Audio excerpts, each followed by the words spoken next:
নজর রাখবো পরবর্তী সংবাদে। কাশফুলের সাদা আলো যখন জানান দেয় যে মা আসছে, ঠিক তখনই বাঙালিরা মেতে ওঠে শারদীয়ার আমেজে। সেই ছবি আজ দেখা গেছে ধর্মনগরে। ধর্মনগর মহকুমা প্রশাসন এবং পুর পরিষদ এবং পাশাপাশি তথ্য সংস্কৃতি দপ্তর এবং উত্তরা জেলা সংস্কৃতি উপদেষ্টা কমিটির উদ্যোগে ধর্মনগর কালীদিঘির পারে মহালয়া উপলক্ষে অনুষ্ঠিত হয়েছে আগমনী উৎসব এবং বর্ণাঢ্য সাংস্কৃতিক অনুষ্ঠান। কি রয়েছে বিস্তারিত শুনুন। মায়ের দুর্গা মায়ের আগমনের উৎসবের শুরুয়াত আজকে থেকে মহালয়া থেকে।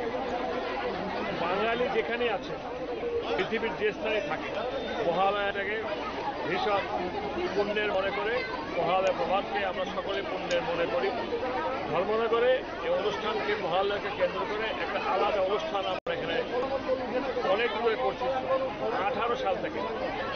এবার আপনারা জানলে খুশি হবেন, নেতাজি জন্মজয়ন্তী ত্রিপুরা গভর্নমেন্টের ক্যালেন্ডারে আমাদের রাজ্যের মাননীয় মুখ্যমন্ত্রী মহোদয় এটাকে এশিওর করে দিয়েছেন। এটা গভর্নমেন্ট ক্যালেন্ডারে এসে নেতাজি জন্মজয়ন্তী মহালয়াকে আমরা চাইছি। আপনারা শুনলেন অধ্যক্ষ বিশ্ববন্ধু সেনের বক্তব্য। কার্যত আজ মহালয়াকে ঘিরে এই বর্ণাঢ্য সাংস্কৃতিক অনুষ্ঠানের আয়োজন করা হয়েছে, যেখানে আজ বিশেষ অতিথি হিসেবে উপস্থিত ছিলেন অধ্যক্ষ বিশ্ববন্ধু সেন। নিয়ে নিচ্ছি ছোট একটি বিজ্ঞাপন বিরতির সঙ্গে থাকুন।